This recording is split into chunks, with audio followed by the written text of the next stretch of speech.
महत्वपूर्ण समाचार अकस्मातनी चौंकावनारी घटना। ओवरब्रिज पर कारनी अड़फेटे બે સાયકલ ચાલકને મારી ટક્કર। હાઈકોર્ટ ઓવરબ્રિજ પર હિટ એન્ડ રનની ઘટના બની છે। મહિલા સાયકલિસ્ટને કાર ચાલકે લીધી અડફેટે। ડોક્ટર અનીસ અને કૃષ્ણા શુક્લાને ટક્કર મારી કાર ચાલક ફરાર થયો। અકસ્માતની આ સમગ્ર ઘટના સીસીટીવીમાં કેદ થઈ છે। એસજી હાઈવે 1 ટ્રાફિક પોલીસે કાર ચાલક સામે નોંધ્યો છે ગુનો। तो दृश्यों में જોઈ શકાય છે કે કાર કેટલી ઝડપથી જઈ રહી છે અને સાઈડમાં જઈ રહેલ સાયકલ ચાલકને ટક્કર મારીને ત્યાંથી ફરાર થઈ જાય છે। તો હાલ પોલીસ આ સીસીટીવીના આધારે તપાસ કરી રહી છે। તો બેફામ કાર ચાલક અમદાવાદમાં જે પ્રકારથી એક્સિડન્ટ સર્જી રહ્યા છે તેનો વધુ એક પુરાવો। अन्य समाचार गांधीनगरथी कलोलमां अकस्मातनी घटना। पाथरणावाड़ा पर गाड़ी चढ़ावी दीधी। कलोलना नवजीवन रोड पर बनी छे घटना। अकस्मात में एकનું મોત થયું છે। ઘટના સ્થળે લોકોના ટોળે ટોળા ઉમટ્યા। ઘટના બાદ ગાડી ચાલક અને લોકો વચ્ચે ઝપાઝપી પણ થઈ। પોલીસે ઘટના સ્થળે આવીને મામલો સંભાળ્યો। અકસ્માતમાં એક વ્યક્તિનું મોત નીપજ્યું છે। 5 જેટલા લોકો ઘાયલ થયા છે। ઘાયલોને અને મૃત્યુ પામનારા વ્યક્તિને કલોલની સિવિલ હોસ્પિટલમાં ખસેડાયા છે। સિવિલની બહાર પણ લોકોના ટોળા એકઠા થયા।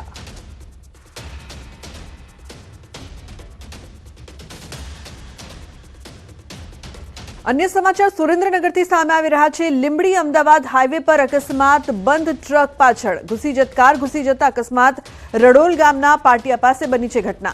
तो द्वारका दर्शने जता अमदावादना परिवारने अकस्मात नड्यो। अकस्मातमां एक महिला सहित 5 व्यक्तिने ईजा पहोंची छे। ईजाग्रस्तनी हालत हाल ते सारवार हेठळ छे। 2 व्यक्तिने વધુ ગંભીર હાલતમાં ખસેડાયા છે અને સુરેન્દ્રનગર રેફર કરાયા છે। પોલીસે ઘટના સ્થળે પહોંચી વધુ તપાસ હાથ ધરી છે। तो बेनी हालत गंभीर बताववामां आवी रही है।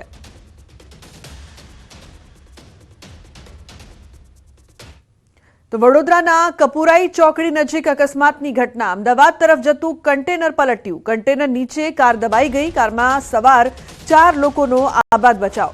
अकस्मात बाद 5 किलोमीटर ट्राफिक जाम। कार रोडनी बाजुमां जता एक ट्रक पर अटकी जता कारमा सवार लोको कारमांथी उतरी गया। अकस्मात बाद कपुराई ब्रिजनी बंने साइड 5 किलोमीटर लांबो ट्राफिक जाम। तो वडोदरा फायर टीम सहित स्थानिक पोलीस घटना स्थळे पहोंची ट्राफिक नियंत्रण हाथ धर्યું। कंटेनर चालक અને ક્લીનર બંને સ્થળ પરથી થયા ફરાર।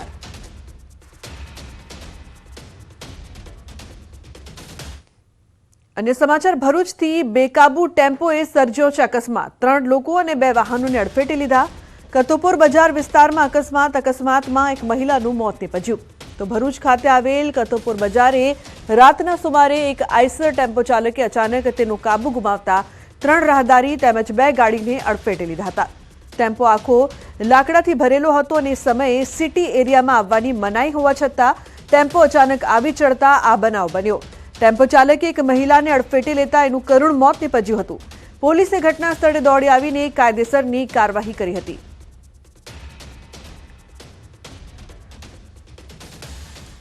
तो आ तरफ अमदावाद जिल्लाना धंधुका नजीक केदुरा रोड पर अकस्मातनी घटना बनी છે। દ્વારકાધીશ होटल પાસે इको कार पलटी खाई गई। जेमां मध्यप्रदेशथी श्रमिको भरी जूनागढ़ जता कारना ड्राइवरे स्टीयरिंग परथी काबू गुमावता अकस्मात सर्जायो हतो। अकस्मातमां कारमा सवार 12 जेटला श्रमिको इजाग्रस्त थया हता। जेमां एक बाळक सहित 3 जेटली व्यक्तिओ गंभीर रीते इजाग्रस्त थया छे। તમામ ઇજાગ્રસ્તોને ધંધુકા રેફરલ હોસ્પિટલમાં સારવાર માટે ખસેડવામાં આવ્યા છે। ઇજાગ્રસ્તોને ધંધુકા તેમજ ફેદરા અને પીપળી વિસ્તારની એમ એક સાથે કુલ 3 જેટલી 108 એમ્બ્યુલન્સ ઘટના સ્થળે પહોંચી ઇજાગ્રસ્તોને સારવાર માટે ખસેડાયા છે।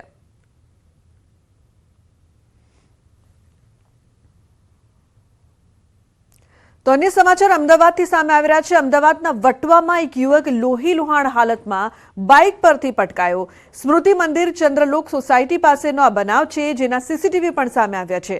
सीसीटीवीमां जोई शकाय छे के बाइक पर आ युवान आवी रह्यो छे अने अचानक बाइक परथी नीचे पड़ी जाय छे। आसपासना लोको भेगा थई जाय छे अने तेने होस्पिटल खसेडवामां आवे छे, ज्यां सारवार दरमियान आ युवक मौतने भेटे छे। અહીં સવાલ એ થઈ રહ્યો છે કે આ યુવકનું અકસ્માતે મોત થયું છે કે પછી તેની હત્યા કરવામાં આવી છે। જે રીતે લોહીલુહાણ હાલતમાં યુવક જોવા મળ્યો હતો તેના શરીર પર ઈજાના નિશાનથી પોલીસને શંકા જઈ રહી છે કે તેની હત્યા કરાઈ છે। પોલીસે આ મામલે તપાસ હાથ ધરી છે। મારો ભાઈને અત્યારે હોસ્પિટલ લાવ્યો છે। એ જોબથી ઘરે આવતો હતો ને ત્યારે કોઈનો ફોન આવ્યો રસ્તામાં કે એને એક્સિડન્ટ થયો છે. અત્યારે હોસ્પિટલ એલજીમાં લાવે ને તો એમ જાણવા મળ્યું છે કે છરી વાગી છે.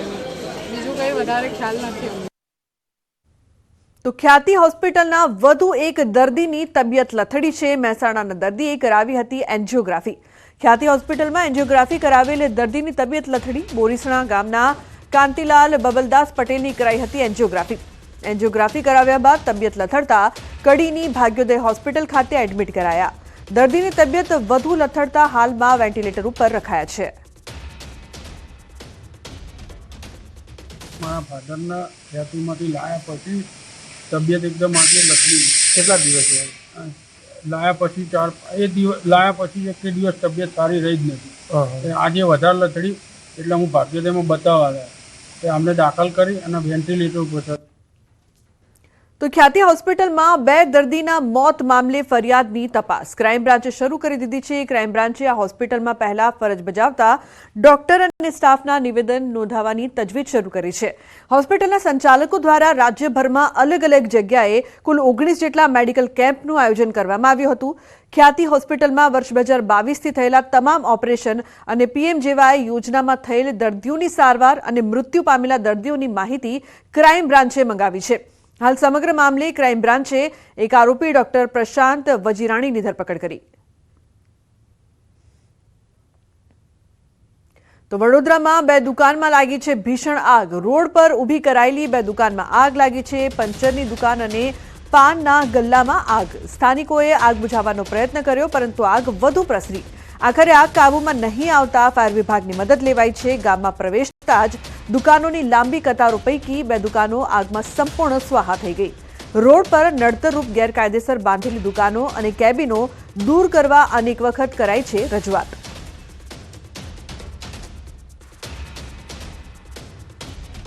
અને મહત્વપૂર્ણ સમાચાર સુરતથી. સુરતમાં ભાજપનું સ્નેહ મિલન સમારોહ. CR પાટીલે આપ્યું મોટું નિવેદન. પ્રદેશ પ્રમુખનું પદ છોડવાના આપ્યા સંકેત. મેં 2 વાર કહ્યું મને જવાબદારીમાંથી મુક્ત કરો. જેમને તક મળશે તેમને એડવાન્સમાં અભિનંદન.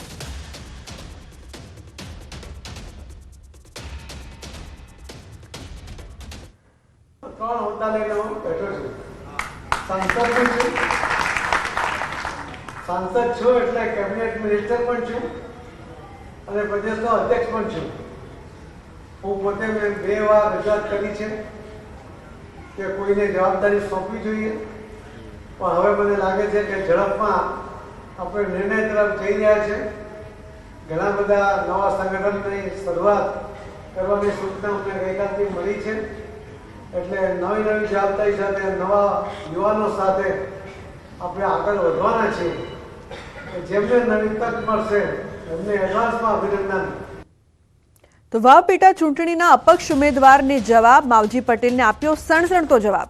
માવજીભાઈને પાટીલનો પાવર ઉતારવો હતો. આ મારો પાવર નથી, કાર્યકરોનો પાવર છે.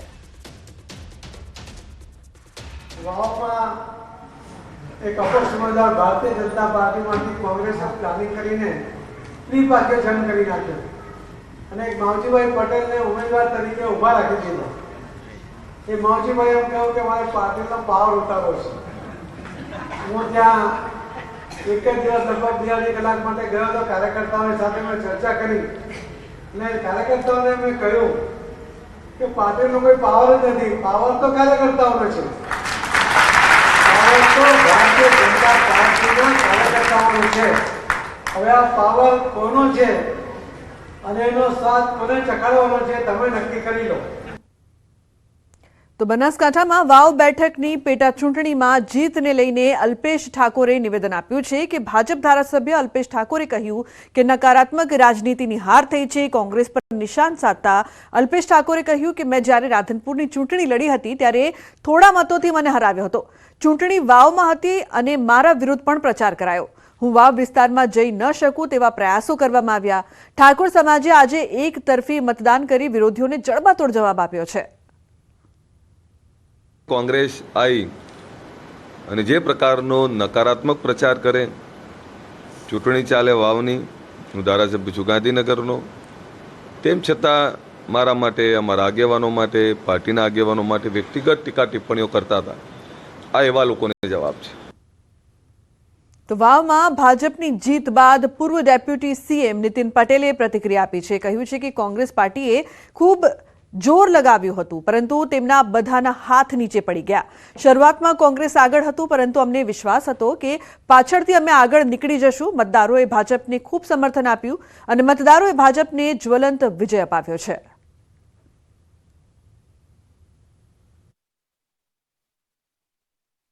ભારતીય જનતા પક્ષના ઉમેદવાર સ્વરૂપસિંહનો ખૂબ જંગી બહુમતીથી વિજય થયો છે. એટલે વાવ જ્યાં અત્યાર સુધી કોંગ્રેસવાળા ખૂબ જોર લગાવ્યું હતું, એવા બધાના હાથ હેઠા પડ્યા છે અને ભારતીય જનતા પક્ષ ઉપર માન્ય નરેન્દ્રભાઈના જે વિકાસના કામો છે, ગુજરાતની માન્ય ભૂપેન્દ્રભાઈ પટેલના નેતૃત્વવાળી જે સરકાર છે, એના વિકાસ કામો ઉપર પ્રજાએ કળશ ઢોળ્યો છે અને સમર્થન આપ્યું છે. અમદાવાદથી મહત્વપૂર્ણ સમાચાર. મહારાષ્ટ્ર અને વાવ પેટા ચૂંટણીમાં બીજેપીની જીતને પગલે ભાજપે વિજયોત્સવ મનાવ્યો છે. ભાજપના કાર્યકરોમાં ઉત્સાહનો માહોલ જોવા મળી રહ્યો છે. શહેર ભાજપ કાર્યાલય ખાતે શહેર પ્રમુખની ઉપસ્થિતિમાં ઉજવણી કરવામાં આવી. કાર્યકરોએ ફટાકડા ફોડી જીતના નારા સાથે જીતનો જશ્ન મનાવ્યો. અમદાવાદ ભાજપા પ્રમુખ, સાંસદો અને ધારાસભ્યો ઉપસ્થિત રહ્યા. દેશના વડાપ્રધાન આદરણીય નરેન્દ્રભાઈ, અમિતભાઈ અને જે મહારાષ્ટ્રના દેવેન્દ્ર ફડણવીસ છે, એમાં લોકોએ વિશ્વાસ વ્યક્ત કર્યો છે અને અમે શરૂઆત